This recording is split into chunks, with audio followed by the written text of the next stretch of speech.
सिद्धाणम् नमो सिद्धाणम् नमो आयरीयाणम् नमो वज्रायाणम् नमो लोये सौवसावूणम्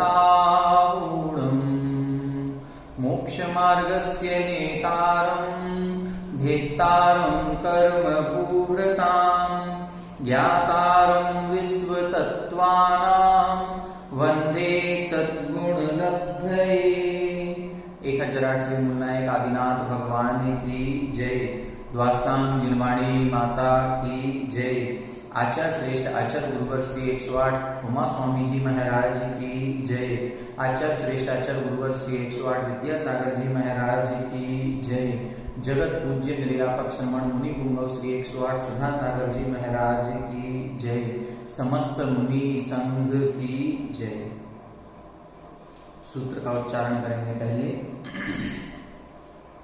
आश्रव निरोधः संवरः स भुक्ति समिति धर्मानुप्रेक्षा परिसहजय चारित्रहि तपसा निर्जरा च सम्यग्योग निग्रहो भुक्ति ईर्याभाषैषणादान निक्षेपोत्सर्गा समितयः उत्तम क्षमा मार्दवार्जव शौच सत्य संयम तपस्त्यागा किंचन्य ब्रह्मचर्याणि धर्मः अनित्याशरण संसारैकत्वा न्यत्वा शुच्याश्रव संवर निर्जरा लोक बोधि दुर्लभ धर्म स्वाख्या तत्वानुचिंतन मनोप्रेक्षा मार्गाच्यवन निर्जरार्थम परिशोढव्याः परिसहाः शुक पिपासा शीतोष्ण दंसमसक नाम्या रति स्त्री चर्या निसद्या सय्या क्रोश वध याचना लाभ रोग तृण स्पर्श मल सत्कार पुरस्कार प्रज्ञा ज्ञाना दर्शनानि सूक्ष्म सांप्राय छद्मस्थ वीतराग्योश चतुर्दश एकादश जिने वादर सांप्राये सर्वे ज्ञाना वर्णे प्रज्ञा ज्ञाने दर्शन मोहांतराययो रदर्शना लाभो चारित्र मोहे नाम्यारति स्त्री निसद्या क्रोश याचना सत्कार पुरस्कारा वेदनीये शेषाः एकादेव भाज्या युगपदे कस्मिन्नैकोन विंशते। यहां तक अपना हो गया था। कल हमने परिसह के बारे में चर्चा की थी। परिसह 22 प्रकार के हैं। इन परिसहों को क्यों सहन किया जाता है? संवर के मार्ग से च्युत न होने के लिए। मार्ग अच्यवन, चूंकि संवर का प्रकरण चल रहा है तो यहां बताया मार्ग अच्यवन, जो संवर के रास्ते पर हम चल रहे थे उस संवर के रास्ते से दूर ना हो जाएं इसके लिए, और निर्जरार्थम, और कर्मों की निर्जरा के लिए, परिशोढव्या, जो सहा जाता है या जिसको सहन किया जाता है उसे हम परिसह कहते हैं। परिसह कितने होते हैं? 22 प्रकार के होते हैं। क्षुधा यानी भूख की वेदना, प्यास की वेदना, गर्मी सर्दी की वेदना, दंसमसक अर्थात मच्छर आदि जो छोटे छोटे जीव जंतु होते हैं उनके द्वारा पहुंचाई गई बाधा, नाम्य नग्नत्व, अरति अर्थात इंद्रियों के अनुकूल विषयों का ना मिलना, स्त्रियों का आसपास आना जाना, चर्या चलते समय कंटक आदि का चुभ जाना, चलते समय हाथ पैरों में दर्द होना, निसद्या बैठते समय शरीर में कष्ट होना, सैया लेटते समय जो दुख दर्द वेदना होती है उसको सहन करना, आक्रोश क्रोध के निमित्त मिलने पर भी क्रोध नहीं करना, वध शरीर को कोई ताड़न करे, कोई हमारे शरीर को मार भी दे तो भी उसको शांत भाव से सहन करना, याचना आहार आदि की प्राप्ति नहीं होने पर भी श्रावकों से आहार आदि की याचना नहीं करना, अलाभ, अलाभ का मतलब भोजन आदि आहार आदि का लाभ नहीं होने पर भी अपने आप में ये नहीं सोचना कि आज मुझे कुछ नहीं मिल पाया, आज मैं आहार नहीं ले पाया। ठीक है। रोग, शरीर में रोग आदि हो जाने पर उसकी बाधा को शांत भाव से सहन करना, तृण स्पर्श मार्ग में चलने पर विहार आदि करने पर जो कंटक या कांच आदि टुकड़े लग जाते हैं उसको तृण स्पर्श बोलते हैं। मल, जब से दीक्षा ली है अयस्नान व्रत होता है और उस अयस्नान व्रत के कारण से शरीर पर कई प्रकार का मल एकत्रित हो जाता है, मल जमा हो जाता है, मैल लग जाता है, तो उस मैल को दूर नहीं करना, सत्कार पुरस्कार, अपनी प्रशंसा, कई बार होता है कि साधुओं की प्रशंसा कोई नहीं करता, किसी किसी साधु की नहीं होती, तो जब प्रशंसा नहीं हो तो इस प्रकार का मन में विचार नहीं लाना। प्रज्ञा, मैं बहुत ज्ञानी हूं, इस प्रकार का विचार नहीं लाना। अज्ञान, मेरे ज्ञान नहीं है, मैं अज्ञानी हूं और इस कारण से लोग मेरे पास नहीं आते हैं, भक्त मेरे पास नहीं बैठते हैं, तो अज्ञान परिसहजय कहलाएगा। अदर्शन, अदर्शन का मतलब है कि चिरकाल तक दीक्षा लेने के बाद भी किसी विशेष प्रकार की रिद्धि, लब्धि, उपलब्धि प्राप्त नहीं होना, और इस संबंध में यदि कोई विचार नहीं आ रहा है तो उसको बोलते हैं हम परिसहजय। यदि इस प्रकार का विचार आता है तो परिसहजय नहीं कहलाएगा, वो हमारे प्रतिकूल विचार कहलाएंगे, साधना के प्रतिकूल, उसमें फिर संवर नहीं होकर के आश्रव होगा। लेकिन यदि इस प्रकार के विचार ना आए और आते हैं तो अपने मन को समझाना कि इस प्रकार के विचार मुझे नहीं करना है, ये सब कर्मों के उदय का कारण है, ऐसा मान करके उसको सहन करना तो संवर बनता है और इनसे कर्मों की निर्जरा भी होती है। फिर कल अपन ने समझा था ये परिसह किस कारण से होते हैं, तो ये कर्मों के उदय के कारण से होते हैं।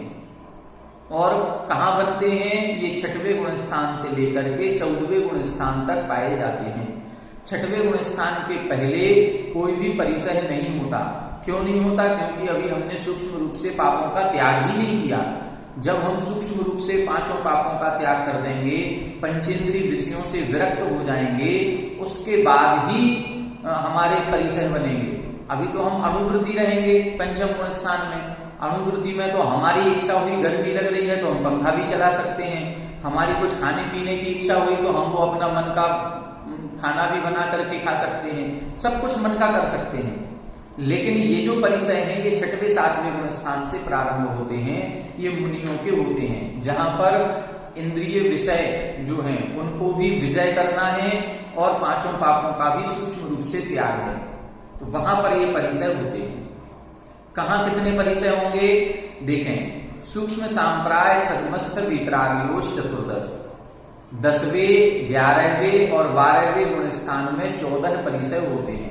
कुल टोटल परिसय 22 हैं। इन 22 में से 10वें गुण स्थान में 11वें और 12वें छद्मस्थ वीतराग ये 11वां 12वां गुण स्थान है और सूक्ष्म सांप्राय ये 10वां गुण स्थान है। तो इन 3 गुण स्थानों में 14 परिसय होते हैं।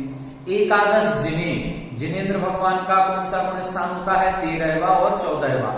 तो 13वें 14वें गुण स्थान में एकादश यानी 11 परिसय होते हैं। बादल सांप्राये सर्वे, सांप्राय का मतलब कसाय, तो 2 प्रकार के गुण स्थान बताते हैं। सूक्ष्म सांप्राय मतलब जहां पर कसाय बिल्कुल सूक्ष्म है, तो वो हो गया 10वां गुण स्थान। जब 10वें गुण स्थान का नाम सूक्ष्म सांप्राय है, इससे सिद्ध होता है कि 9वें गुण स्थान तक कसाय बादर होती है। तो बादर सांप्राय, तो बादर सांप्राय का मतलब है 9वें गुण स्थान तक। 9वें गुण स्थान तक सभी प्रकार के परिसय पाए जाएंगे। 10वें 11वें 12वें में 14 परिसय हैं, 13वें 14वें में 11 परिसय हैं। घटते जाएंगे, पहले पूरे 22, फिर 14, फिर 11। किस कारण से ऐसे होते हैं? तब अपन ने इनको देखा था कि कौन से कर्म से कौन सा परिसय है। ज्ञानावरणे प्रज्ञा ज्ञान, जो प्रज्ञा और अज्ञान परिसय है ये ज्ञानावरण कर्म के उदय के कारण से होता है।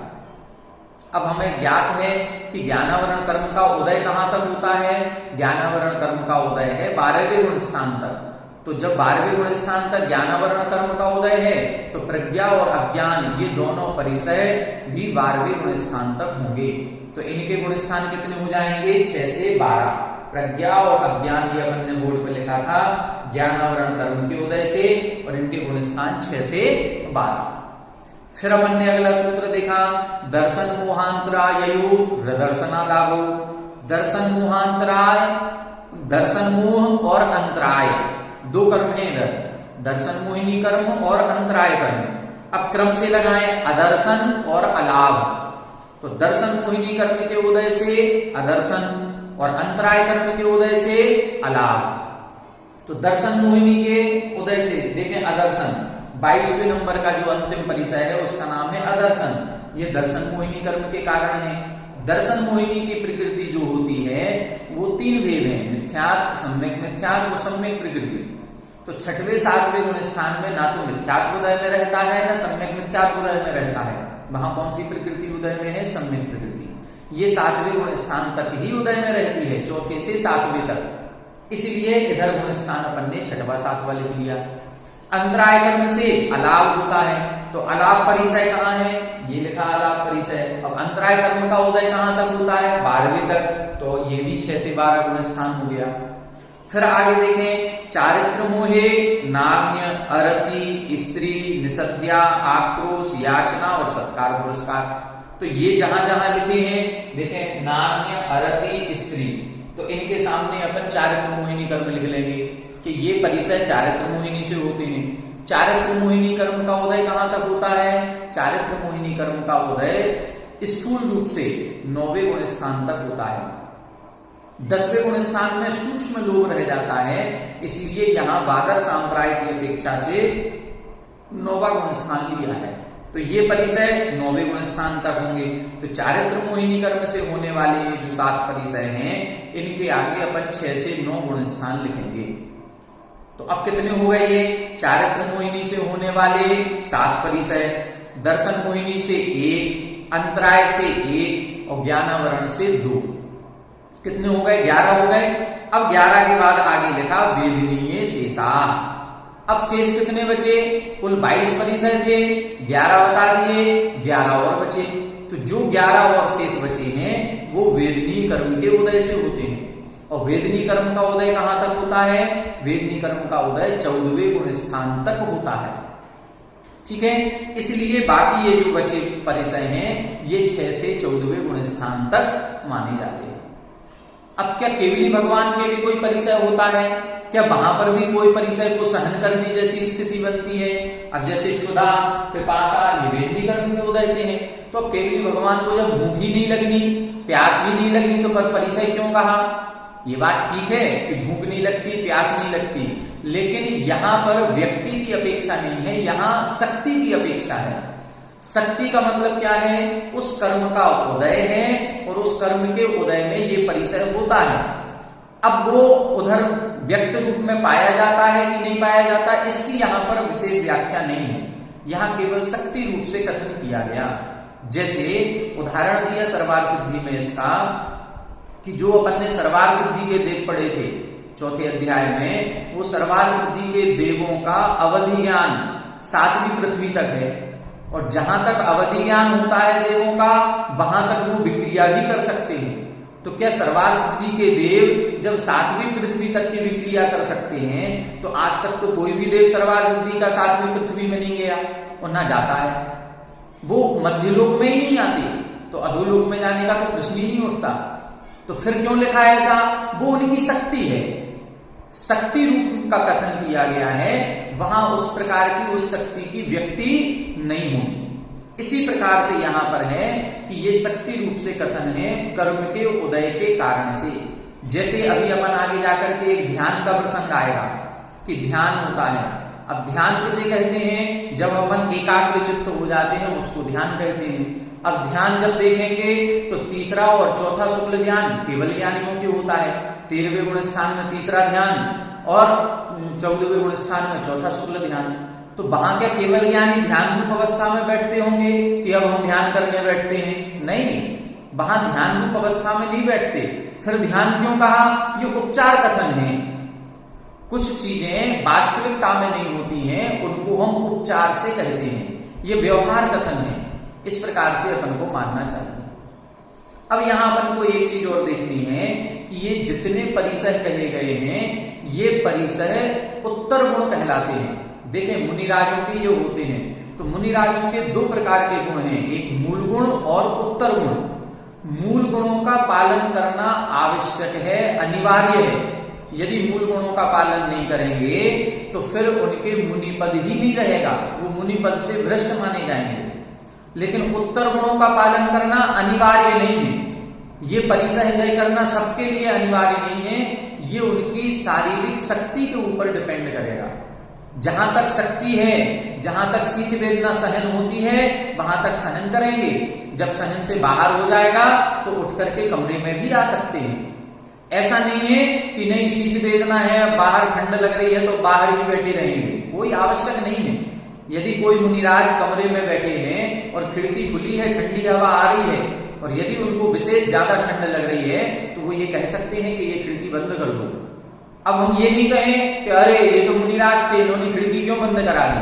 ये कोई आवश्यक नहीं है, ये परिसर है, और परिसर विशेष प्रकार की साधना मानी जाती है। तो ये विशेष प्रकार की साधना है, जिनके शारीरिक शक्ति होती है वो कर लेते हैं, जिनके विशेष प्रकार की शारीरिक शक्ति नहीं है वो नहीं कर पाते हैं। तो कुछ परिसर ऐसे हैं जो सबके लिए अनिवार्य नहीं होते हैं, कुछ सबको सहन करते ही करते हैं। अब जैसे एक बार आहार लेना है, अब आहार हो या ना हो, अब उसके लिए भूख की वेदना होगी, उसको सब मुनिराज सहन करेंगे, उसको सभी करेंगे। अलाभ हो जाएगा तो उसको सब सहन करेंगे। रोग आदि हो जाने पर उसको भी सहन करते हैं।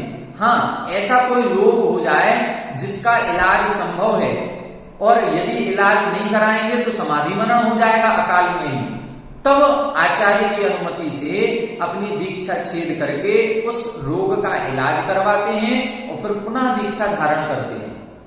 ये संभव है। लेकिन ऐसा रोग हो जिसका इलाज भी संभव नहीं है, लाइलाज बीमारी हो जाए, जब लाइलाज बीमारी हो जाएगी तब अपने व्रतों का भंग नहीं करेंगे, फिर व्रतों का घात नहीं करेंगे। तो कुछ परिस्थितियां ऐसी हो जाती हैं, उन परिस्थितियों के अनुसार निर्णय लिए जाते हैं। अब आगे देखें, यहां तक अपना हो गया था। एक सूत्र और 17वें नंबर का देखा था, उसमें बताया था एक साथ कितने परिसर होते हैं। तो एक साथ एक ही समय में किसी मुनिराज के 19 परिसर तक उपस्थित हो सकते हैं।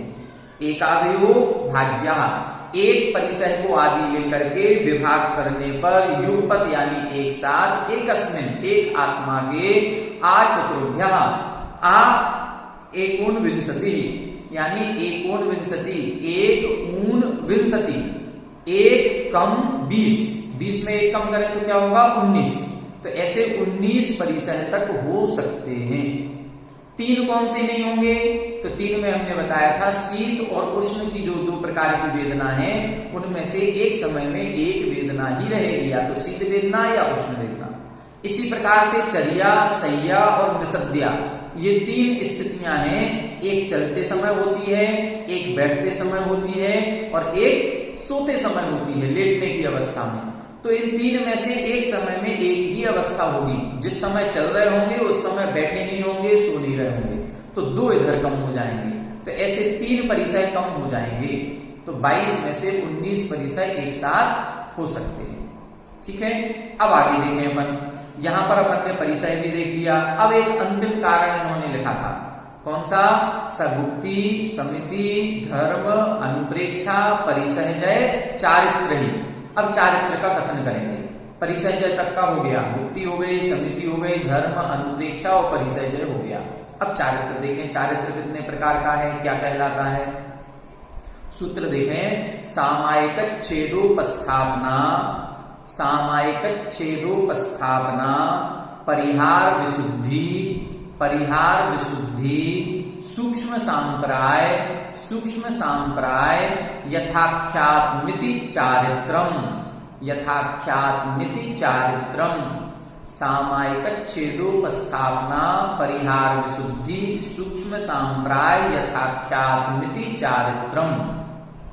यहां बता रहे हैं चारित्र। चारित्र कहें या व्रत कहें या संयम कहें, एक ही चीज है ये। जैसे अपन ने पढ़ा था व्रत, व्रत 2 प्रकार के होते हैं, अणुव्रत और महाव्रत। महाव्रत कहें या सकल संयम कहें या सकल चारित्र कहें, एक ही चीज है। चारित्र, संयम और व्रत ये पर्यायवाची शब्द हैं। तो जहां 5 पापों का सूक्ष्म रूप से त्याग हो जाता है उसे हम महाव्रत कहते हैं, उसे ही हम सकल संयम कहते हैं, और उसे ही हम सकल चारित्र कहते हैं। तो 6वें गुण स्थान से लेकर के ऊपर 14वें गुण स्थान तक जितने भी जीव हैं ये सब चारित्रधारी हैं, व्रतधारी हैं, सकल संयम को धारण करने वाले जीव हैं। तो इन सभी जीवों के 6वें गुण स्थान से लेके 14वें गुण स्थान तक के सभी मुनिराज, सभी के चारित्र होता है। केवल ज्ञानी है वो भी चारित्र गुण के धारी हैं, और जो 6वें गुण 7वें 8वें गुण स्थानों में है वो भी चारित्र गुण के धारी हैं। ठीक है, अब इस चारित्र की विशेषताओं के आधार पर इसको 5 प्रकार से बांटा गया। चारित्र सबका एक सा है, लेकिन फिर भी उनमें थोड़ी थोड़ी सी विशेषता है। उस विशेषता के आधार पर इधर 5 प्रकार का चारित्र कर दिया। सबसे पहले सामायिक चारित्र, दूसरा छेदोपस्थापना चारित्र, तीसरा परिहार विशुद्धि चारित्र, चौथा सूक्ष्म सांप्राय चारित्र और 5वां यथाख्यात चारित्र। ऐसे 5 चारित्र के भेद होते हैं। अब इनको अपन थोड़ा सा समझ लें। ये कौन से चारित्र कहलाते हैं?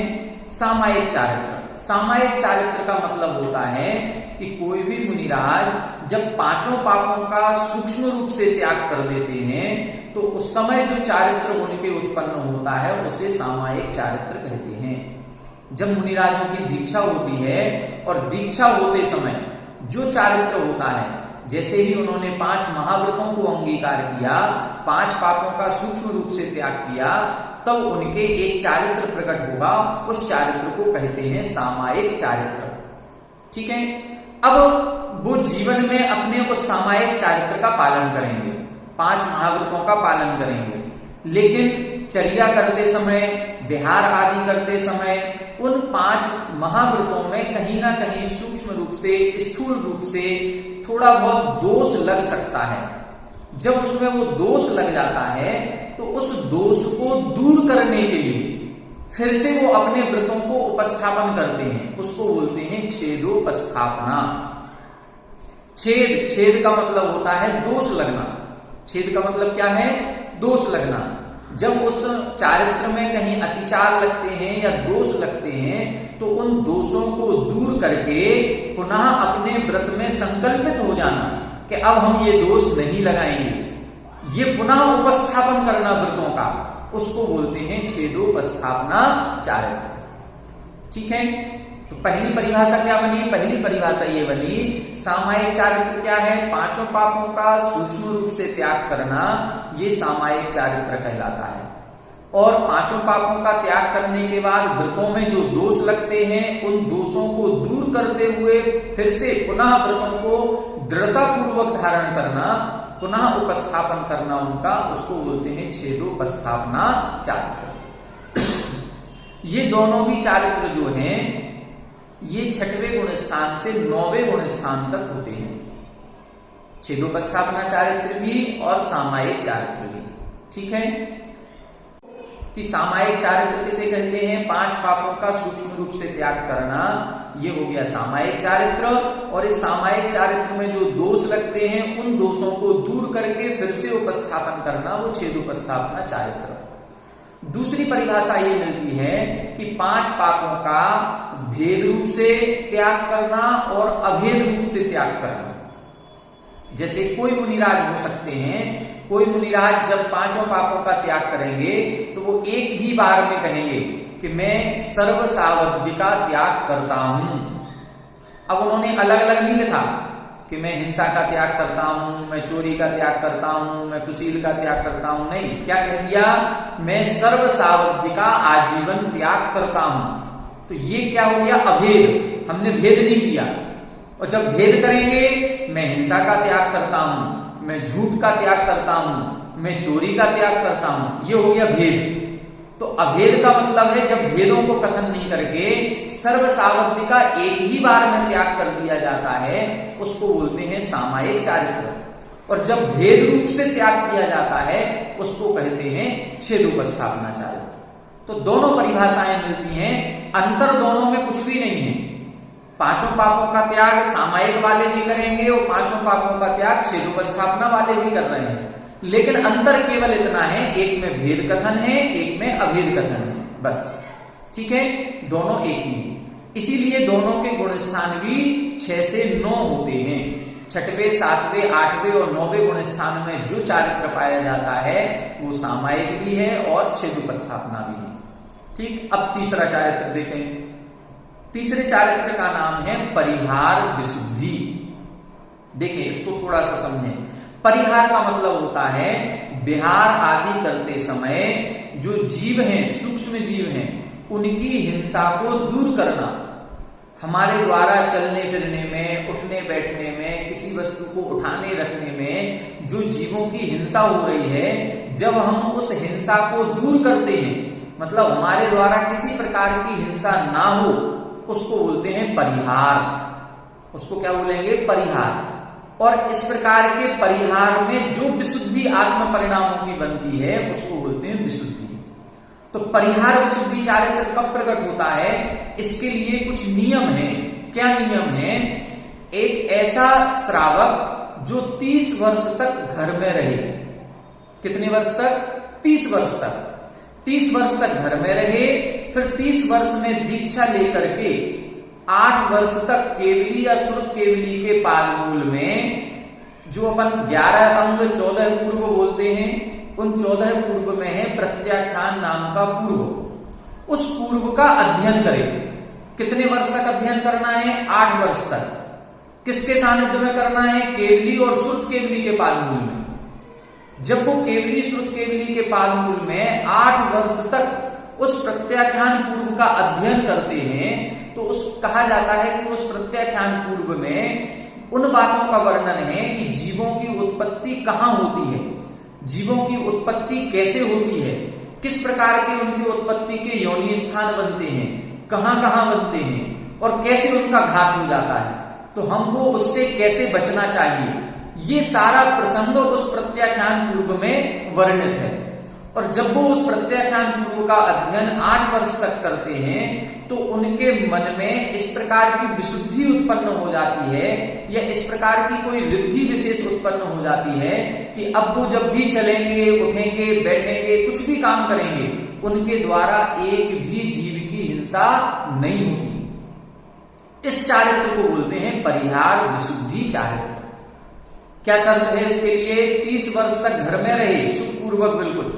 30 वर्ष तक घर में रहने के बाद फिर दीक्षा ले, फिर 8 वर्ष तक तीर्थंकर या केवली श्रुत केवली के पादमूल में ये प्रत्याख्यान पूर्व का अध्ययन करे। फिर उसके बाद जो विशुद्धि प्रकट होती है, जो रिद्धि प्रकट होगी या जो चारित्र प्रकट होता है, उसे परिहार विशुद्धि चारित्र कहते हैं। जिन मुनिराजों के ये चारित्र प्रकट हो जाता है या इस प्रकार की विशुद्धि प्रकट हो जाती है, ऐसे मुनिराजों के लिए फिर चातुर्मास का विधान नहीं किया गया। जैसे आज वर्तमान में, अब ये देखो चतुर्मास का समय हो गया, बरसात का मौसम है, कई प्रकार के सूक्ष्म जीवों की उत्पत्ति होती है, तो उन सूक्ष्म जीवों का घात ना हो, इसीलिए मुनिराज एक ही स्थान पर ठहर जाते हैं कि अब हम 4 महीने कहीं नहीं जाएंगे, 4 महीने एक ही स्थान पर रहेंगे। तो ये जो चातुर्मास का विधान है, ये सामान्य सामायिक और छेदोपस्थापना चारित्र वालों के लिए है, जिनके अंदर ऐसी विशुद्धि प्रकट हो गई कि जिनके द्वारा जीवों की हिंसा होनी ही नहीं है। अब ऐसे जीवों के लिए फिर चातुर्मास का विधान शास्त्रों में नहीं किया गया। और बल्कि इनके लिए एक नियम और आगम में पढ़ने में मिलता है कि जिनके ये परिहार विशुद्धि चारित्र प्रकट होता है, ऐसे मुनिराज प्रतिदिन 2 कोस गमन करते ही करते हैं। प्रतिदिन 2 कोस गमन करेंगे। एक कोस लगभग 3 किलोमीटर, तो 6 किलोमीटर तो इनको विहार करना ही करना है।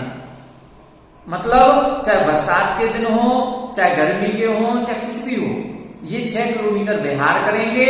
और विहार करने के बाद भी इनके द्वारा एक भी जीव का घात नहीं होता। इस प्रकार के चारित्र को बोलते हैं परिहार विशुद्धि चारित्र। ये जो परिहार विशुद्धि चारित्र होता है, ये 6वें और 7वें गुण स्थान में ही होता है। ये 8वें 9वें गुण स्थान में नहीं होता। क्यों नहीं होता? क्योंकि 8वां और 9वां गुण स्थान हमने बताया था, ये तो ध्यान का गुण स्थान होता है। जब मुनिराज ध्यान करेंगे तो ध्यान करते समय तो एक ही स्थान में बैठ गए, फिर वहां जीवों की हिंसा को कैसे रोकेंगे? उसको रोकने का भाव ही नहीं है उधर, क्योंकि हो भी नहीं रही है, चल भी नहीं रहे हैं, कहीं विहार भी नहीं हो रहा है। तो परिहार विशुद्धि चारित्र केवल विहार की अवस्था में होता है, या जब हलन चलन हो रहा है शरीर के द्वारा, तभी परिहार विशुद्धि चारित्र है। जब वो आत्म ध्यान में लीन हो जाएंगे तो सामायिक चारित्र कहलाएगा।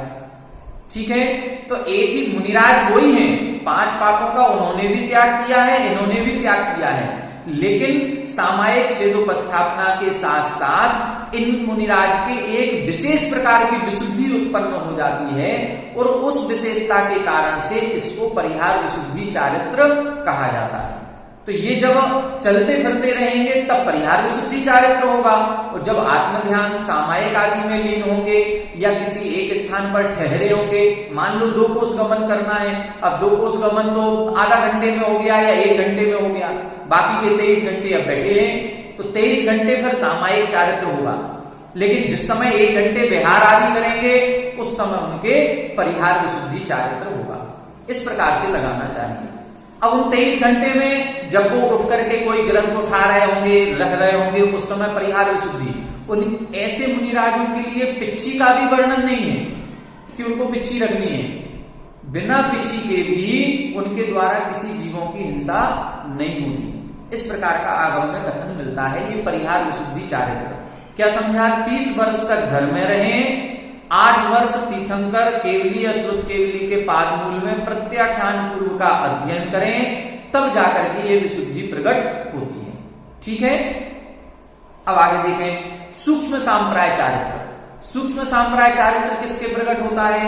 जो सामायिक छेदोपस्थापना चारित्र वाले मुनिराज हैं, जब ये ध्यान की अवस्था में बैठेंगे और ध्यान की अवस्था में बैठते ही अब उनका 8वां गुण स्थान हो गया, अब 9वां गुण स्थान हो गया, तो 9वें गुण स्थान तक तो सामायिक चारित्र, और 9वें के बाद अब 10वां गुण स्थान हो गया, तो 10वें गुण स्थान में जो चारित्र होगा उस चारित्र का नाम है सूक्ष्म सांप्राय चारित्र।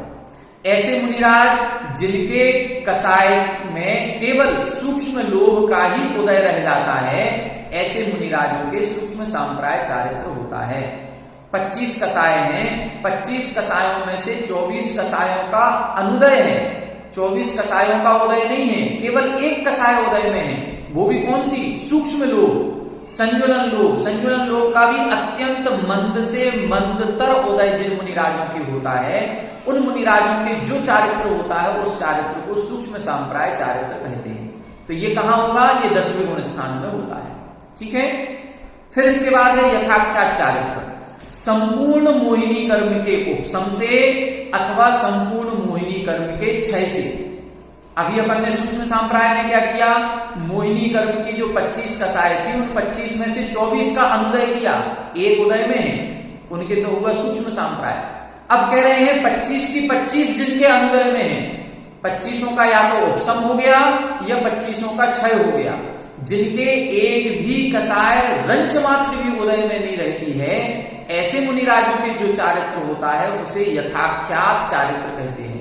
तो ये कहां होता है? ये 10वें गुण स्थान के ऊपर 11वां, 12वां, 13वां और 14वां गुण स्थान जो है ये यथाख्यात चारित्र के कहलाते हैं। यथाख्यात का मतलब है यथाख्यात, जैसा आत्मा का स्वरूप कहा गया है वैसा ही आत्मा का स्वरूप इनके प्रकट हो गया। आत्मा का स्वरूप कैसा है? निर्कसाय, निष्कसाय है, कसायों से रहित। जहां पर रंच मात्र भी कसाय का उदय नहीं होता है वहां पर ये चारित्र प्रकट होता है। तो 11वां गुण स्थान उपशांत मोह, जहां पर मोहिनी कर्म का उपशम हो गया वो 11वां गुण स्थान, और संपूर्ण मोहिनी कर्म के क्षय से 12वां गुण स्थान। तो यहाँ 11वें गुण स्थान में संपूर्ण मोहिनी कर्म के उपशम की अपेक्षा से वहां उदय नहीं है एक भी कसाय का, इसलिए यथाख्यात चारित्र है। और 12वें गुण स्थान 13वें 14वें में यहाँ संपूर्ण मोहिनी कर्म का क्षय हो गया है। तो क्षय हो जाने के बाद अब इनके एक ऐसा चारित्र प्रकट हुआ है जिसको हम यथाख्यात चारित्र कहते हैं। क्लियर हो गया? अब 6 से 14 गुण स्थान तक ये चारित्र हो गया 5 प्रकार का।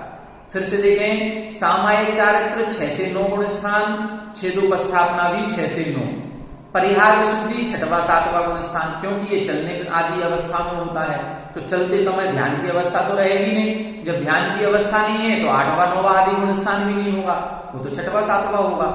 तो परिहार विशुद्धि 6वें 7वें गुण स्थान में होता है। सूक्ष्म सांप्राय जहां पर मात्र एक कसाय का वो भी मंद से मंदतर उदय होता है, वहां सूक्ष्म सांप्राय नाम का चारित्र प्रकट होता है, ये 10वां गुण स्थान है। और 11वें गुण स्थान से यथाख्यात चारित्र होता है। निष्कसाय, एक भी कसाय का उदय जहां नहीं होता वहां यथाख्यात चारित्र होता है। पांचों की परिभाषा स्पष्ट है। पांचों पापों का सूक्ष्म रूप से त्याग करने पर जो चारित्र प्रकट हो वो सामायिक चारित्र। सामायिक चारित्र में जो दोष लगते हैं उन दोषों को दूर करते हुए व्रतों में पुनः पुनः दृढ़ हो जाना, ये छेदोपस्थापना चारित्र। 30 वर्ष तक सुखपूर्वक गृहस्थ में रहे, फिर दीक्षा लेकर के केवली या श्रुत केवली के पादमूल में 8 वर्ष तक प्रत्याख्यान पूर्व का जो अध्ययन करता है उसके जो चारित्र प्रकट होता है वो परिहार विशुद्धि चारित्र कहलाता है। 10वें गुण स्थानवर्ती जीव के जिसके मात्र संजलन लोभ कसाय का भी मंद से मंदतर उदय होता है वो सूक्ष्म सांप्राय चारित्र है। और यथाख्यात चारित्र जिनके एक भी कसाय नहीं है उनके यथाख्यात चारित्र होता है। ये 11, 12, 13, 14। तो केवली भगवान के कौन सा चारित्र होगा? केवली भगवान के यथाख्यात चारित्र, क्योंकि केवली भगवान कौन से गुण स्थान में है? 13वें 14वें में। और 13वें 14वें में कौन सा चारित्र होगा? यथाख्यात चारित्र। ठीक है, ये हो गया चारित्र का प्रकरण। अब अगला सूत्र देखें। अपन ने सूत्र जब प्रारंभ किए थे तो पहला सूत्र देखा था आश्रव निरोधा संवरः, फिर देखा सगुप्ति, समिति, धर्म, अनुप्रेक्षा, परिसय, जय, चारित्र। ये पूरा हो गया दूसरा सूत्र। फिर तीसरा सूत्र लिखा था तपसा निर्जरा च, तप के द्वारा संवर और निर्जरा भी होती है। तो अब उस तप का कथन करेंगे। अब यहां से आगे जितने भी सूत्र हैं उनमें तप का कथन किया जाएगा। ठीक है, तप 2 प्रकार का होता है, बाह्य तप और अंतरंग तप, या अभ्यंतर तप या बाह्य तप। देखें, पहले सूत्र लिखा बाह्य तप। अंसना बमोदर्य, अंसना बमोदर्य, वृत्ति परिसंख्यान, वृत्ति परिसंख्यान, रस परित्याग, रस परित्याग, विविक्त सय्यासन, विविक्त सय्यासन, काय क्लेशा बाह्यम तपः, काय क्लेशा बाह्यम तपः, अंसना वमोदर्य, वृत्ति परिसंख्यान, रस परित्याग, विविक्त सय्यासन, काय क्लेशा बाह्यम तपः। देखें इधर, तप 2 प्रकार के, बाह्य तप और अंतरंग तप। बाह्य तप के 6 भेद और अंतरंग तप के भी 6 भेद। ये तप क्या है? ये तप के द्वारा, देखो अभी जो अपन ने पढ़े वो संवर के कारण बताए, लेकिन यहां ये जो तप बता रहे हैं तप से निर्जरा भी होती है और ये निर्जरा का साक्षात कारण है। ऐसा नहीं है कि उनके द्वारा निर्जरा नहीं होती। जो व्रत संयम आदि चारित्र ग्रहण करते हैं उनमें भी निर्जरा होती है, लेकिन ये तप जो है इससे तो साक्षात असंख्यात गुण श्रेणी निर्जरा होती है। तो तप धारण करना चाहिए। अब बाह्य तप के कितने भेद हैं? ये 6 भेद हैं। अनशन, फिर अवमोदर्य, अवमोदर्य भी बोलते हैं और ऊनोदर भी बोलते हैं। अपन लोग बोलते हैं ऊनोदर सामान्य भाषा में, तो ऊनोदर भी ठीक है और अवमोदर्य भी ठीक है। फिर तीसरा है वृत्ति परिसंख्यान, चौथा रस परित्याग, फिर विविक्त सय्यासन और फिर काय क्लेश। इस प्रकार से 6 बाह्य तप। ये बाह्य तप क्यों कहलाते हैं? बाह्य तप इसलिए कहलाते हैं क्योंकि ये बाहर से देखने में आते हैं। कोई भी हमें देख करके ये समझ जाएगा कि आपने आज तपस्या की है या आपने आज साधना की है, क्योंकि हम उपवास करेंगे, अनशन करेंगे तो ये सबके देखने में आ जाएगा। इसलिए इनको बाह्य तप कहते हैं। अथवा बहिरंग साधन के कारण से जो तप किया जाता है, जैसे शरीर आदि के निमित्त से जो तप किया जाएगा उसे हम बाह्य तप कहते हैं। अंतरंग तप के लिए शरीर आदि के निमित्त की विशेष आवश्यकता नहीं है और अंतरंग तप किसी के देखने में नहीं आता। वो अपन बाद में चर्चा करेंगे कौन कौन से हैं। पहले देखें अब अनशन तप। अनशन तप का मतलब है अन असन। अन असन, असन का मतलब होता है भोजन। असन का मतलब क्या है? भोजन।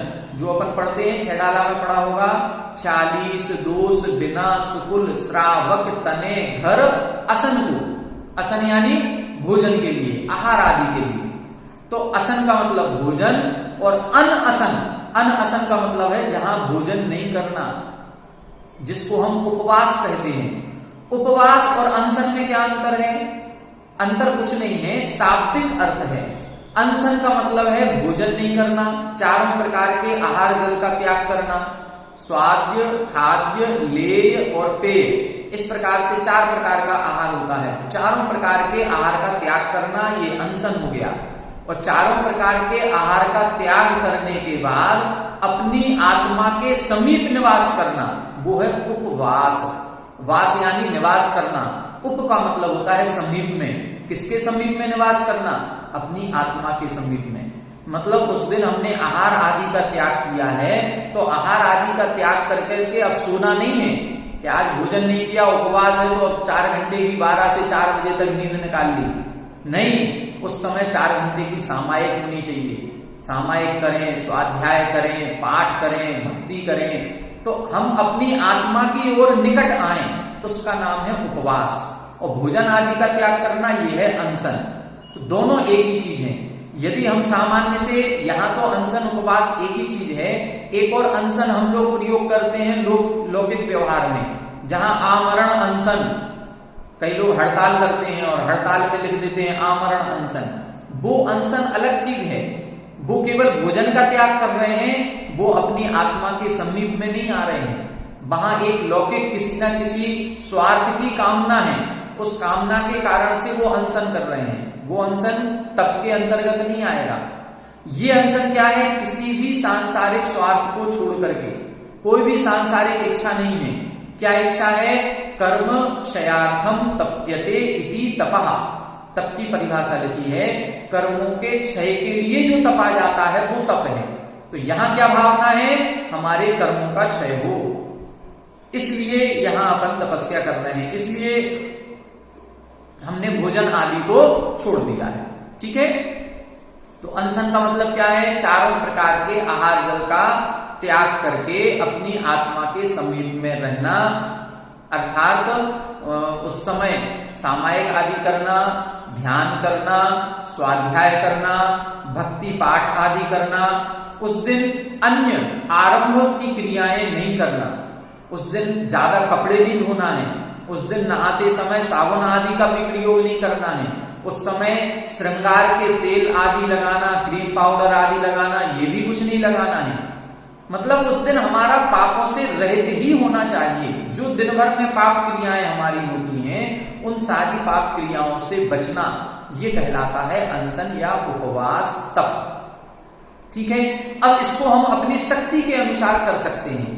जिसके 1 दिन के उपवास की शक्ति है वो 1 दिन का उपवास करे। जो 2 दिन का उपवास करते हैं उसको बेला कहा जाता है। बेला, बेला का मतलब है 2 दिन का उपवास। कुछ लोग तेला करते हैं, तेला का मतलब 3 दिन का उपवास, 3 दिन लगातार उपवास करेंगे। कुछ लोग ऐसे भी हैं जो पर्युषण के 10 दिन, 10 दिन तक उपवास कर लेते हैं। कुछ लोगों की शक्ति तो और ज्यादा महान है, वो 16 कारण के 32 उपवास कर लेते हैं। अब बताओ, घर में रह करके, देखो मुनिराज करते हैं, वो तो करते ही हैं, मुनिराज तो करते ही करते हैं, वो एक साधना अलग, लेकिन घर में रह करके भी 32 उपवास कर लेना बहुत बड़ी साधना है। तो ये अपनी शक्ति को बढ़ाना चाहिए, अपनी शक्ति को पहचानना चाहिए। अपनी देखें 16 कारण भावनाओं में हमने पढ़ा था यथाशक्ति तप, तो तप यथाशक्ति होना चाहिए। जितनी शक्ति है उतना करें, न शक्ति को छिपाएं, न शक्ति को शक्ति से ज्यादा करें। दोनों चीजें अपन को देखनी है। ऊनोदर का मतलब क्या है? ऊनोदर या अवमोदर्य। अवमोदर्य का मतलब है उदर, उदर से ऊन होना। ऊन यानी कम, जितनी भूख लगी है उस भूख से कम खाना, उसको बोलते हैं ऊनोदर। हम लोग क्या करते हैं? हम लोगों को यदि अच्छा भोजन मिल गया, मन का भोजन मिल गया, तो हमारा ऊनोदर ना होकर के दूनोदर हो जाता है। मतलब पेट जितनी डिमांड कर रहा है उससे हम ज्यादा खा लेते हैं, वो तो हो गया दूनोदर, दूना कर लिया। दूना नहीं करना है। ऊन, ऊन का मतलब कम। यदि हमें 5 रोटी की भूख है तो हम 4 रोटी खा करके ही उठ जाएंगे, ये कहलाता है ऊनोदर। ये भी बहुत बड़ा तप है। क्यों तप है? देखो, अनशन से बड़ा तप है ऊनोदर। अनशन में तो क्या है, हम किचन में ही नहीं जाएंगे, हमें आज भोजन ही नहीं करना, हम भोजन की थाली की तरफ देखेंगे ही नहीं, ये एक अलग चीज हो गई। लेकिन सामने भोजन की थाली भी है, अच्छे भोग भी रखे हैं, मनपसंद सब्जी आदि भी है और भूख भी लग रही है, ये सब कुछ होने के बाद भी कम खा करके उठ जाना, ये बहुत बड़ा तप है। सामने विषय भोगों की सामग्री होने के बाद भी उसको भोगने की इच्छा न करना, ये बहुत बड़ा तप है। इच्छा निरोध तपः, इच्छाओं का निरोध करना तप है। तो ये इसलिए ऊर्ध्वर तप कहा जाता है, भूख से कम खाना। अब अपने अपने हिसाब से देखें, जिसको जितना रुचिकर, जितना कम लगे, लेकिन कब ये तब सही कहलाएगा जब आपके मनपसंद भोजन भी है, आपको भूख भी लग रही है, फिर कम खाएं।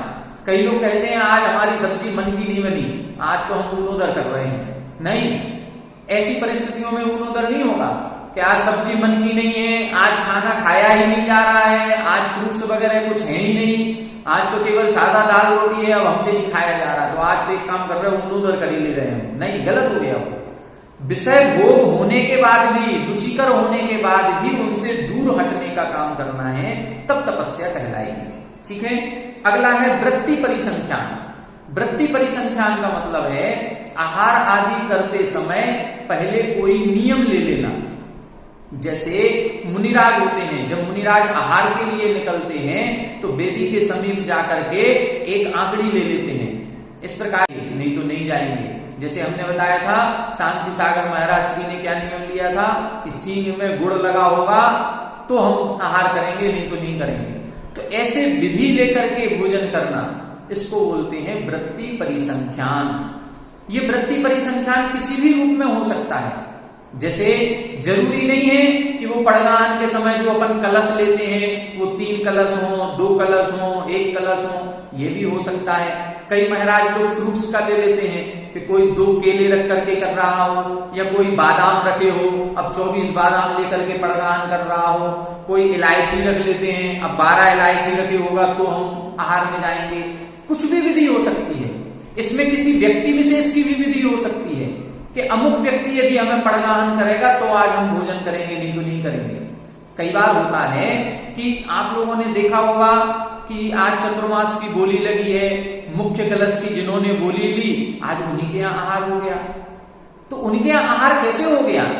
ये मुनिराज भी जो महान पुण्यशाली है, जिसने चतुर्मास कलश की स्थापना की है, करोड़ों रुपए दान किया है, आज उसके कितना बड़ा पुण्य का उदय है। उसी व्यक्ति विशेष की नियम भी ले सकते हैं कि वो व्यक्ति जहां पर भी पड़गान करने खड़ा होगा, हम आज उसी चौके में आहार करेंगे। तो व्यक्ति विशेष की भी हो सकती है, किसी चौका विशेष की भी हो सकती है। ऐसे भी हो सकती है 3 चौके के बाद जो चौथा चौका लगा होगा उसमें हम आहार करेंगे। अब महाराज को थोड़ी पता कि 30 पहले नंबर पे कौन सा लगा और दूसरे पे कौन पड़गान करने खड़ा है। वो तो सारे लोग एक साथ खड़े हैं, या गलियों में आज इस गली में जाएंगे, इस गली में 5वें नंबर पर जो चौका होगा उसमें आहार करेंगे। अब कोई विधि नहीं है ये, लेकिन नियम है।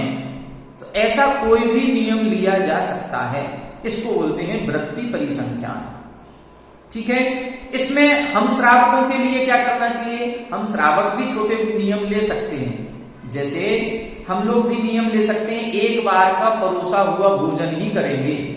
अब ये हमारा नियम है कि हमारी थाली में सबसे पहले जो परोस करके आएगा बस हम उतना ही लेंगे, उससे आगे नहीं लेंगे। मान लो पहली बार थाली लग करके आई और उसमें सबसे पहले देखो, कोई भी घर में थाली लगती है उसमें 6 रोटी तो कोई नहीं रखता, सब 1 रोटी या 2 रोटी रख करके देते हैं। अब यदि 1 रोटी गरम गरम रोटी आ रही है तो 1 ही रोटी रख करके देंगे और बस। अब घर वालों को नहीं बताना है, घर वालों को बता दिया तो वो तो फिर पहले से ही पूरी थाली लग करके आ जाएगी। बिना घर वालों को बताए और अपना नियम ले लिया कि आज पहली बार में जो परोसा जाएगा हम उतना ही लेंगे, उससे आगे नहीं लेंगे। कई बार अब ऐसे में ये धोखा हो जाता है, कई बार थाली लग के आती है तो केवल नमक मिर्च रख दिया जाता है, नमक मिर्च चटनी रख दी, बाकी सब्जी रोटी बाद में आएगी। तो अब वो नमक मिर्च चटनी आई है तो आपको वो नमक मिर्च चटनी खानी है, फिर अब आपको और दूसरी चीज नहीं लेनी। पूज्य सुधा सागर महाराज श्री के श्रावक संस्कार शिविर लगते हैं, वो हमने भी 3-4 शिविर अटेंड किए प्रारंभ में। उसमें कई शिविरार्थियों को हमने देखा ऐसे ही नियम लेकर के जाते थे। हमारे बाजू में एक जिनके साथ हम आहार करने गए, भोजन करने, उन्होंने नियम लिया। अब स्टार्टिंग में जब 10 थाली लगती है एक साथ, 10 शिवरार्थियों को भोजन कराना है तो पूरी एक साथ थाली लगा करके नहीं आएंगे। वो नमक और मिर्च रख करके सबके लिए आ गई। तो उन्होंने नमक को ही इस तरह से उंगली से लेकर के पूरा नमक खाया, पूरी मिर्ची भी खाई, उसको छोड़ना नहीं है। ये नहीं सोचना कि मिर्ची आ गई तो छोड़ दें, जो आ गया बस वही उतना ही लेकर के उठ गए। बहुत बड़ा नियम है ये। तो ऐसे वृत्ति परिसंख्यान हम ले सकते हैं। या किसी एक अमुक वस्तु का त्याग करके, आज हम चावल का त्याग करेंगे, आज हम अन्न की वस्तु नहीं लेंगे, आज हम एक गेहूं का अनाज का त्याग कर दिया, बाकी और अनाज ले लेंगे लेकिन गेहूं नहीं लेंगे। तो अब गेहूं की बनी रोटी वगैरह नहीं ले सकते आप, और अन्य चीजें जो लेना हो ले लो। या अंतराय का भी पालन कर सकते हैं। हमारे भोजन में आज यदि जैसे मुनिराजों के अंतराय होता है, यदि ये वस्तु निकल आएगी तो हम भोजन का त्याग कर देंगे, फिर अब हम नहीं लेंगे। तो ये नियम लेकर के हम लोग भी भोजन कर सकते हैं। ठीक है। एक बार महाराज श्री का प्रवचन हो रहा था, उन्होंने प्रवचन में बताया कि आप ऐसा भी नियम ले सकते हैं, जैसे पर्यूषण के दिन चल रहे हैं, अब आप अपने ही मोहल्ले में, जहां पूरे जैन समाज के घर हैं, लगभग 10 बजे, 10:30 बजे, 11 बजे अपने घर से निकलें और किसी भी घर में जाएं और घर में जाकर के डोरबेल बजाएं, वो व्यक्ति गेट खोलेंगे, आप उनसे जय जयन करें। यदि वो कहें आइए भाई साहब भोजन कीजिए, ठीक है, भोजन कर लेंगे हम, और नहीं कहा उन्होंने तो अगले घर में जाएंगे, अगले घर में, ऐसे 5 घरों में जाएंगे, देखते हैं कि हमसे कोई भोजन की पूछता भी है कि नहीं पूछता। पूछेगा तो भोजन कर लेंगे, नहीं तो आज भोजन ही नहीं करेंगे। इसको बताया था उन्होंने, एक कोई नाम दिया था ढूंका का उपवास, ये इसका नाम दिया था ढूंका। बुंदेलखंड में झांकने को बोलते हैं ढूंकना, कि किसी के घर में झांकना या देखना, उसको बोलते हैं ढूंकना। तो उन्होंने कहा ढूंकने का उपवास। अब इन्होंने 5 घर का नियम ले लिया, बताना नहीं है पहले से, बता देंगे तो फिर तो वो कहेंगे आइए भोजन कीजिए, थाली तैयार है। बिना बताए आपको जैन समाज के घर में, अपने परिचितों के घर में जाना है। यदि वो कहते हैं कि आइए 2 मिनट रुके आप, बस 2 मिनट का नियम ले ले, 2 मिनट आपसे बातें करेंगे। यदि आपने कह दिया कि आओ भाई साहब भोजन करके जाना, आहार करके जाना, बढ़िया शुद्ध भोजन बना है आइए, तो ठीक है ले लेंगे हम, और नहीं तो अपने घर वापस आ जाएंगे, दूसरे घर जाएंगे। तो ऐसे कई तरह के नियम हो सकते हैं। ये एक बार प्रवचन में बताया था, याद आ गया अचानक से। चलो अगला तप है रस परित्याग। रस परित्याग का मतलब है प्रतिदिन एक एक रस का त्याग करना। 6 रस होते हैं अपने, दूध, दही, घी, तेल, नमक, मीठा, हरी, इस प्रकार से ये जो 6 रस हैं, इनका दिन भी बटे हुए हैं, कौन से दिन कौन से रस का त्याग करना है। तो हम उस दिन के हिसाब से भी नियम ले सकते हैं। दिन के हिसाब से नहीं लेना है तो हम किसी भी दिन कोई भी रस का त्याग कर सकते हैं। ऐसा नहीं है कि रविवार को ही नमक नहीं खाना है, आप मंगलवार को नियम ले लें कि आज हम नमक नहीं खाएंगे, तो बिना नमक के भोजन करना, तो ये कहलाता है रस परित्याग। कोई भी एक रस का त्याग कर देना। एक रस का कर सकते हैं, 2 रसों का कर सकते हैं, 6 रसों का कर सकते हैं। एक आध बार करके तो देखें, 6 रसों का त्याग करके कैसा भोजन करते होंगे आचार्य श्री, कैसे उनका प्रतिदिन का भोजन वही होना है, कैसे उनकी वो आटे को घोल करके कड़ी बनाई जाती है बिना नमक की, कैसे खाते होंगे, कैसे इतना विहार भी करना है, पूरी साधना करनी है, तो भी बिल्कुल रुचि पूर्वक आराम से लेते हैं। तो हम लोगों को भी एक आध बार ट्राई करके देखना चाहिए कि रस परित्याग, 1 रस का, 2 रस का, 5 रस का, जितना बन सके कभी करके देखें। विविक्त शय्यासन का मतलब है विभिन्न प्रकार के आसन लगाना, आसन लगा करके सामायिक आदि करना, साधना करना। जैसे मान लो आज सामायिक करने बैठे हैं, 10 मिनट तक हम इसी आसन से बैठेंगे, 10 मिनट तक हम नहीं हिलेंगे।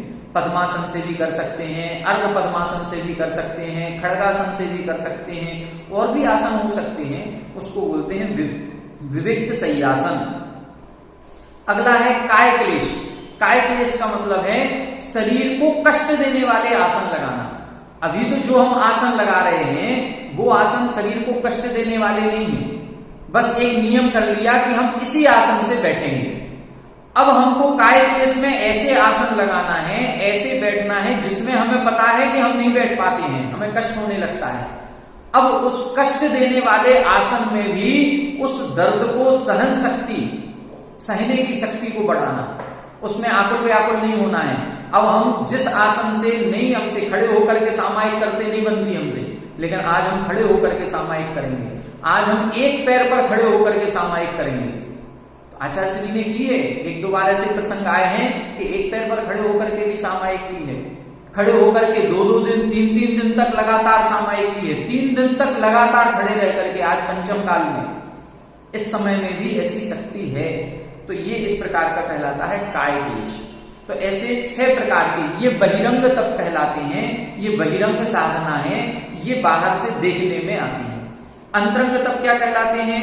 अंतरंग तप देखें, प्रायश्चित्त विनय वैयावृत्य, प्रायश्चित्त विनय वैयावृत्य स्वाध्याय व्युत्सर्ग ध्यानान्युत्तरम, प्रायश्चित्त विनय वैयावृत्य स्वाध्याय व्युत्सर्ग ध्यानान्युत्तरम।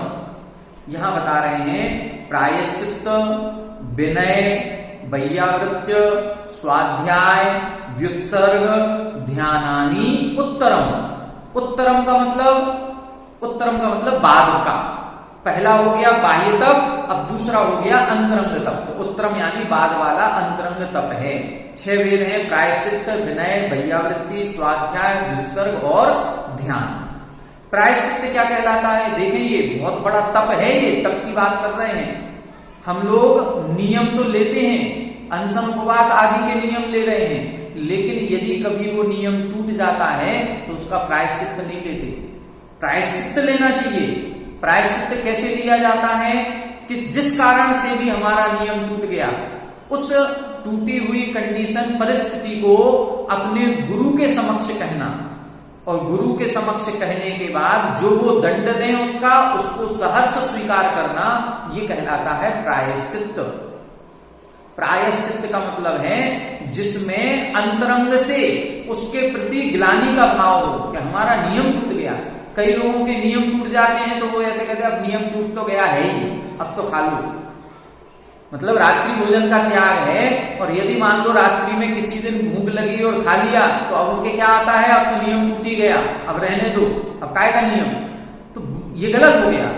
ये होना चाहिए कि आज मैंने कितना बड़ा काम किया कि इतने 20 साल से हमने रात्रि में भोजन नहीं किया था और आज हमने रात्रि में भोजन कर लिया।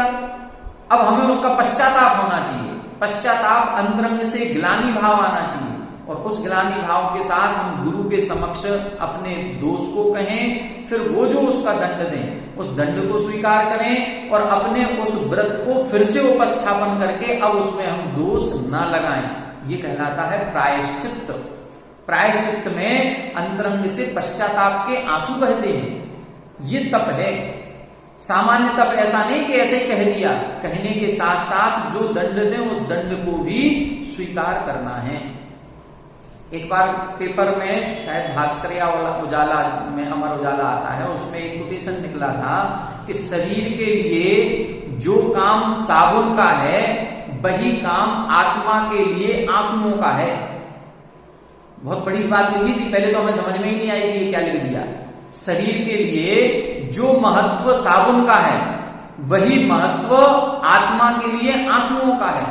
जब इस पर बाद में सोचा थोड़ा, तब पता चला कि शरीर के लिए साबुन का क्या महत्व है।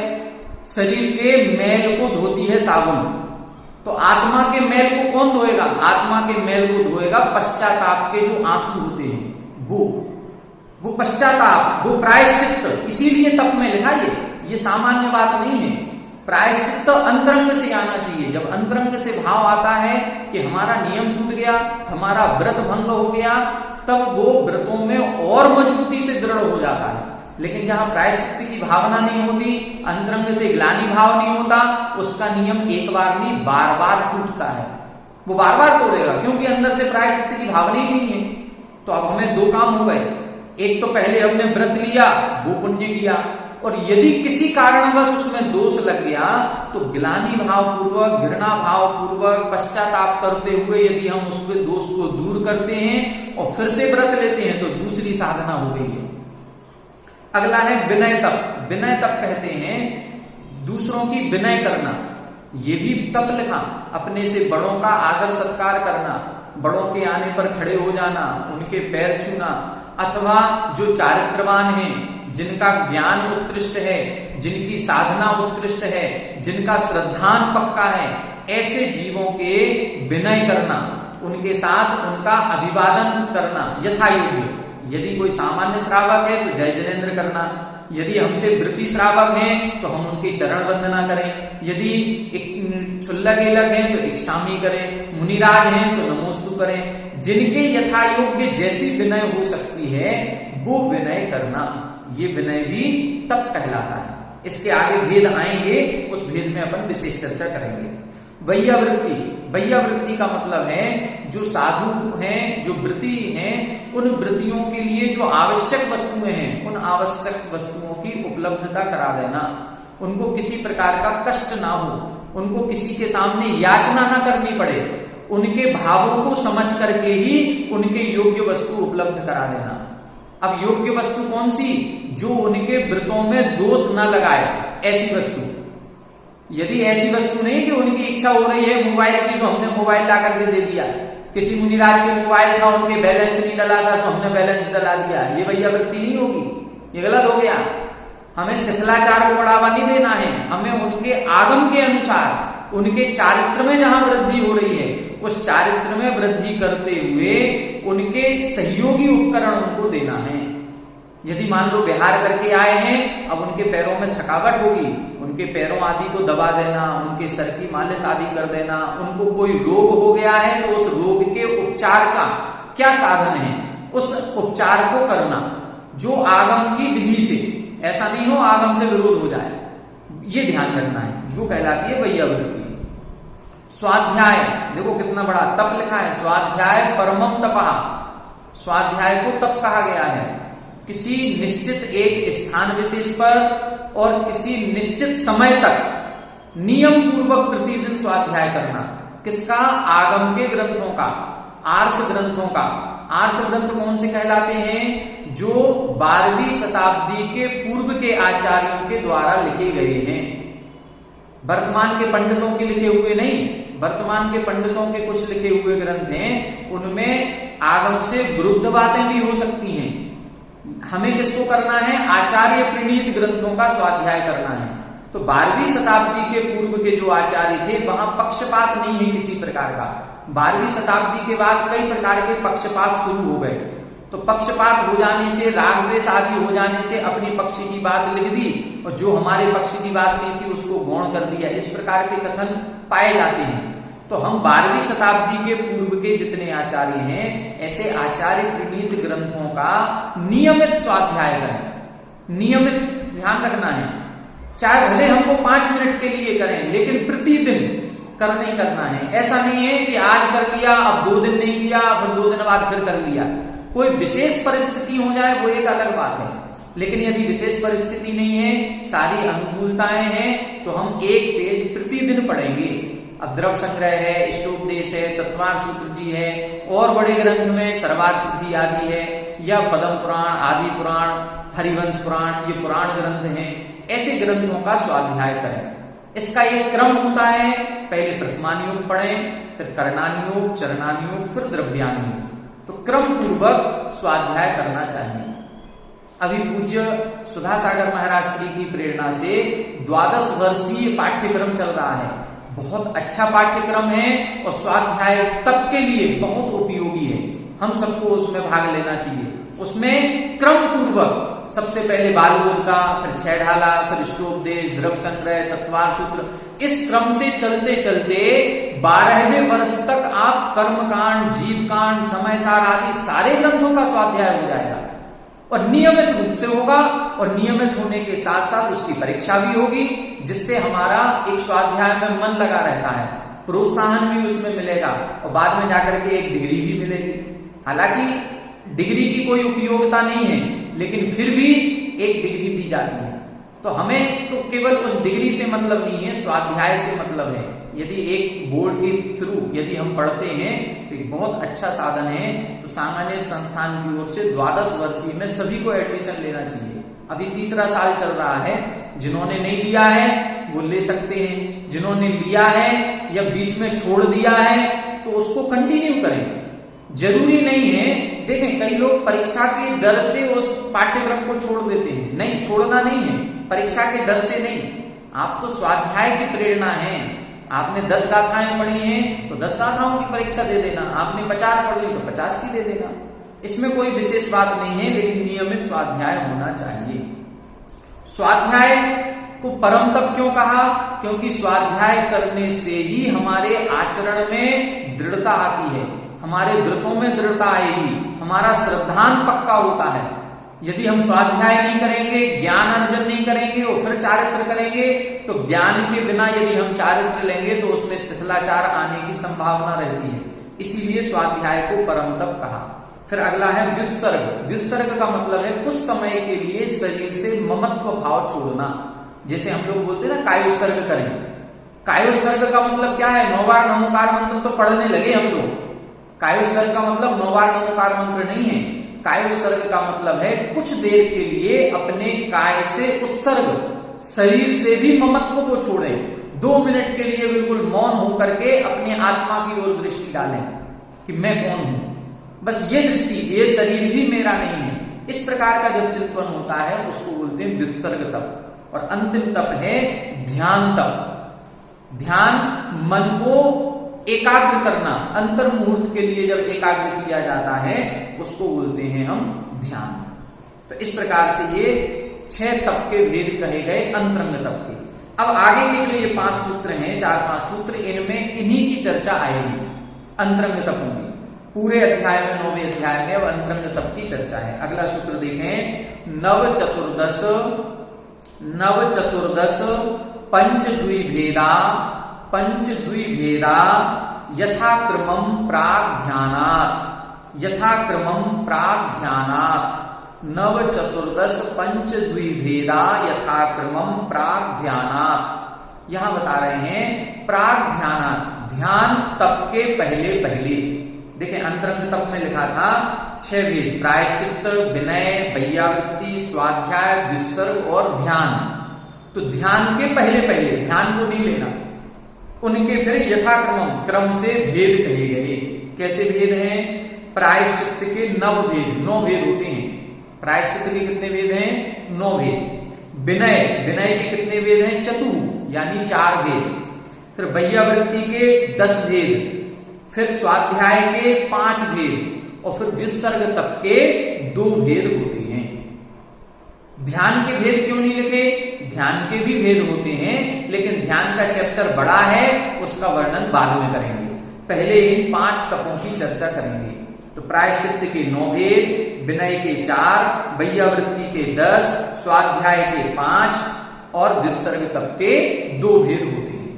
अब क्रम से देखें अपन। अगला सूत्र लिखा है प्रायश्चित्त के 9 भेद कौन से? देखें, आलोचना प्रतिक्रमण, तदुभय विवेक व्युत्सर्ग, तपश्चेद परिहारोपस्थापना। आलोचना, प्रतिक्रमण, तदुभय विवेक व्युत्सर्ग, तपश्चेद परिहारोपस्थापना। आलोचना, प्रतिक्रमण, तदुभय।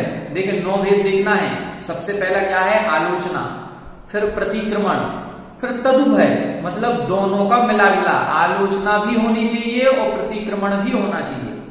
फिर विवेक, फिर व्युत्सर्ग, फिर तप, फिर छेद, फिर परिहार और परिहार के बाद उपस्थापन। ऐसे 9 भेद हैं किसके? प्रायश्चित्त के। देखें इनको क्या बोलते हैं? आलोचना। आलोचना का मतलब होता है जो दोष लगा है उसको गुरु के समक्ष बोल देना कि हमसे ये गलती हुई है। कोई भी मुनिराज हमारे नगर में आए, कोई भी माताजी हो जो वृत्ति श्रावक हो, उनके समक्ष अपने दोष को कहना, ये आलोचना है। आलोचना में ना तो हमने दोषों को दूर किया है और ना फिर से व्रतों को उपस्थापन किया है, लेकिन जो दोष लग रहे हैं, आज भी लगा है, कल भी लगेंगे, उसको बोलते हैं आलोचना। अपन लोग रोज आलोचना पाठ पढ़ते हैं कि नहीं पढ़ते? रोजाना आलोचना पाठ पढ़ते हैं। जो काम आज हमने किया है, अब उसी काम में रोज दोष लगेंगे तो हम रोज आलोचना पाठ पढ़ेंगे। अब ये कौन सी बात हुई कि रोज गलती लगाओ और रोज माफी मांगो, भगवान हमें क्षमा करना, हमसे ये गलती हो गई। कल फिर गलती हुई, भगवान हमको क्षमा करना, हमसे ये गलती हो गई। वो ही गलती बार बार हो रही है। भगवान के पास या गुरु के समीप जाकर के अपने दोषों का ख्यापन करना, दोषों को बताना कि मुझसे ये दोष हुए हैं, उसको बोलते हैं आलोचना। फिर प्रतिक्रमण किसे कहते हैं? वो दोष कहने के साथ साथ अब ये दोष मिथ्या हो, मिथ्या होगा मतलब अब ये दोष मैं दोबारा नहीं करूंगा, इसका नाम है प्रतिक्रमण। आलोचना में वो दोष दोबारा होगा, जैसे आलोचना पाठ में पढ़ते हैं ना अपन लोग, झाड़ू ले जांगा बुहारी चिटिया देख जीव बिदारी। अब झाड़ू आज लगाई है, आज भी चीटी आदि जीवों को मार दिया, अब कल फिर से झाड़ू लगेगी, झाड़ू तो लगाएंगे ना, रोज लगेगी वो तो, और रोज कोई ना कोई जीवों की हिंसा होगी, तो रोज हम आलोचना करेंगे। लेकिन प्रतिक्रमण में क्या होगा, तस्य मिच्छामि दुक्कड़म, जो अपन प्रतिक्रमण करते हैं कि ये जो दोष मेरा लगा है ये मिथ्या हो और अब हम इस दोष को नहीं लगाएंगे, वो कहलाएगा प्रतिक्रमण। तदुभय में दोनों चीजें हैं, आलोचना भी है और प्रतिक्रमण भी है। हम दोष का ख्यापन भी करेंगे और दोष को कहने के साथ साथ वो दोष पुनः नहीं लगाएंगे, ऐसा संकल्प भी करते हैं, वो तदुभय। अब विवेक, ये प्रायश्चित्त के वेद हैं, ये तीन तो हमारी क्रिया हो गई। अब ये प्रायश्चित्त में दंड किस रूप में मिलता है, ये दंड है। विवेक, विवेक का मतलब होता है आहार आदि को कुछ दिन के लिए टाल देना। जैसे हमने मान लो कोई दोष लग गया, हमने रात्रि भोजन का त्याग किया और हमसे रात्रि भोजन हो गया किसी दिन, अब हमने गुरु के समीप जाकर के कहा, उन्होंने कहा 1 दिन का उपवास करना, ये कहलाएगा विवेक।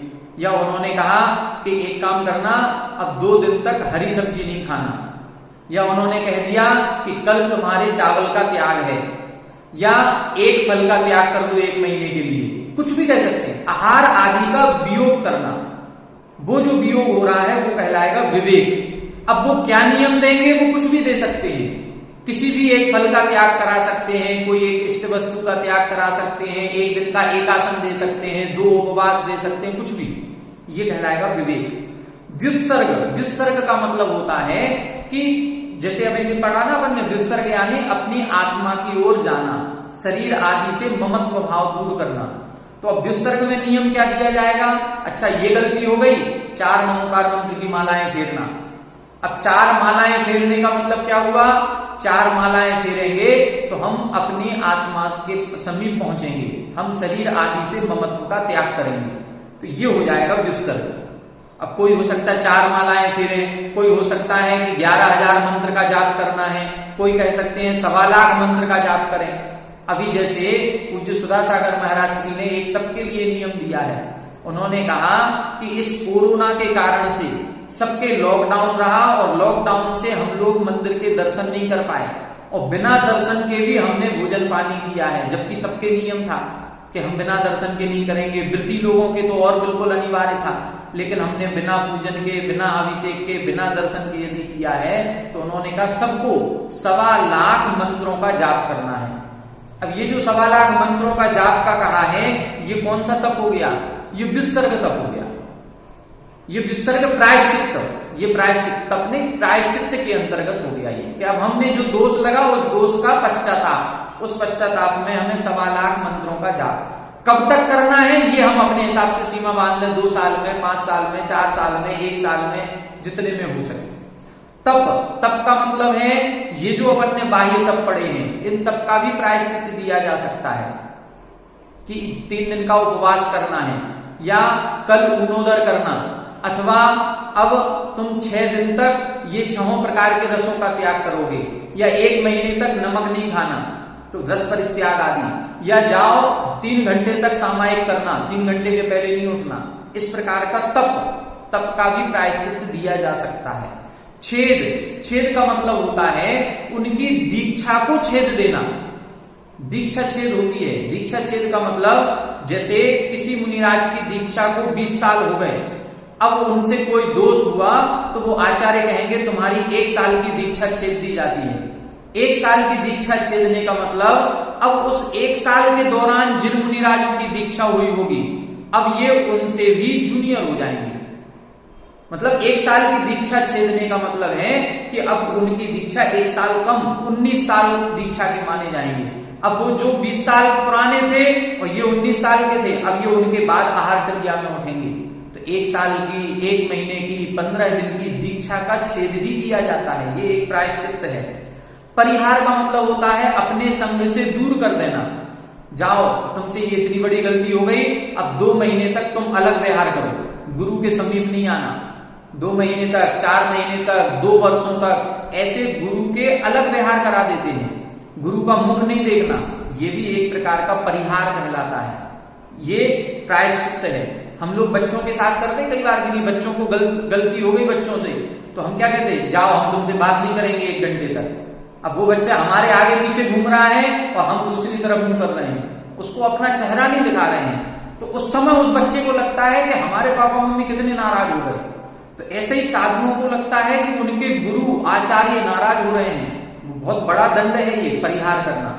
और उपस्थापन का मतलब होता है, कई बार इतनी बड़ी गलती हो जाती है कि पूरी दीक्षा छेद करके फिर से दीक्षा के संस्कार किए जाते हैं, उसको बोलते हैं उपस्थापन।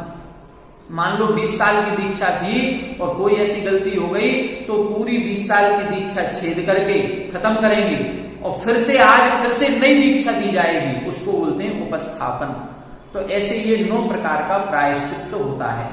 ये 9 प्रकार से प्रायश्चित्त दिया जाता है और 9 प्रकार से लिया जाता है। इस प्रायश्चित्त के भी आप लोग जब पढ़ेंगे तो 10 दोष होते हैं, उन दोषों को टाल करके प्रायश्चित्त लिया जाता है।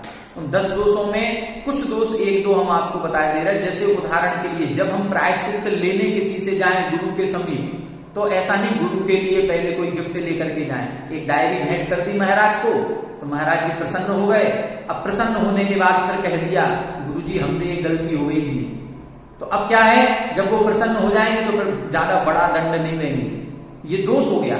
प्रायश्चित्त लेने जब भी जाएं, किसी प्रकार की कोई गिफ्ट नहीं, कोई कुछ अपन को वो चूना नहीं लगाना उधर, ना कोई तेल मालिश करनी है कि हमें कम थोड़ा सा दंड मिले, ऐसा कुछ भी नहीं करना। गुरु के समीप जाएं तो बिना किसी कारण के अपना दोष बखान करें, जो दंड मिले उसको स्वीकार करना। ऐसे 10 दोष होते हैं, इनका वर्णन मिलता है। आज समय अपना हो गया, प्रायश्चित्त तक अपन ने देख लिया। अब प्रायश्चित्त के बाद और क्या क्या भेद होते हैं, वैयावृत्ति के, विनय के, स्वाध्याय के, इनको अपन कल पढ़ेंगे। आज के लिए इतना ही। जय जय।